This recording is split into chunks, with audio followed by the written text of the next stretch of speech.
Hai semuanya, selamat datang di video kita kali ini. Kenapa sih kita perlu tahu tentang Myanmar? Mungkin banyak dari kalian yang belum tahu banyak tentang negara ini. Myanmar itu punya cerita yang sangat menarik dan penuh warna. Dari zaman kerajaan dulu yang penuh dengan legenda dan mitos, sampai sekarang. Dulu, Myanmar itu namanya Burma loh. Nama ini berubah pada tahun 1989. Negara ini punya sejarah dan budaya yang kaya banget. Setiap sudutnya menyimpan cerita yang menarik untuk digali. Awalnya, sekitar 2000 tahun yang lalu, ada banyak kerajaan kecil di Myanmar. Salah satu yang terkenal adalah Kerajaan Piu. Mereka adalah peradaban awal yang sangat berpengaruh di wilayah ini. Terus, muncul deh kerajaan besar yang hebat, namanya Kerajaan Pagan. Kerajaan ini berdiri sekitar abad ke-9 dan menjadi salah satu kerajaan terbesar di Asia Tenggara. Mereka membangun banyak banget candi yang indah-indah, yang sampai sekarang masih bisa kita lihat di Bagan. Nah, maju cepat ke abad ke-19, Myanmar dijajah sama Inggris. Mereka berkuasa sampai tahun 1948. Pada masa penjajahan ini, banyak perubahan yang terjadi, baik dari segi sosial, ekonomi, maupun politik. Waktu Myanmar akhirnya merdeka pada tahun 1948, banyak harapan baru yang muncul. Tapi merdeka ternyata nggak mudah. Myanmar dipimpin sama militer selama bertahun-tahun.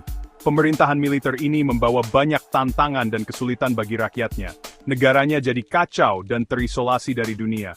Banyak orang yang menderita akibat kebijakan yang keras dan tidak adil. Untungnya di tahun 2011, Myanmar mulai berubah jadi negara demokrasi. Ini adalah langkah besar bagi negara ini.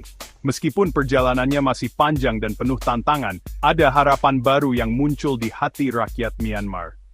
Kalian tahu nggak sih, kalau Myanmar itu punya perang saudara yang paling lama di dunia? Perangnya sudah berlangsung sejak tahun 1948. Konflik ini melibatkan banyak kelompok etnis yang berbeda, masing-masing dengan kepentingan dan tujuan mereka sendiri.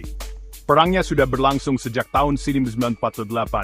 Ini adalah salah satu konflik terpanjang dalam sejarah modern.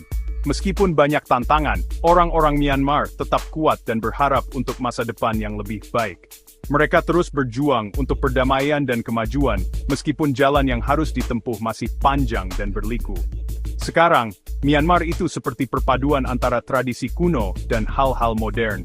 Ini terlihat jelas dalam kehidupan sehari-hari mereka. Dari pagoda Shwedagon yang megah, yang menjadi simbol spiritual dan budaya, sampai jalanan Yangon yang ramai, yang menunjukkan dinamika kehidupan modern di Myanmar. Jalanan ini penuh dengan aktivitas, dari pasar tradisional hingga pusat perbelanjaan modern. Cerita Myanmar masih terus berlangsung.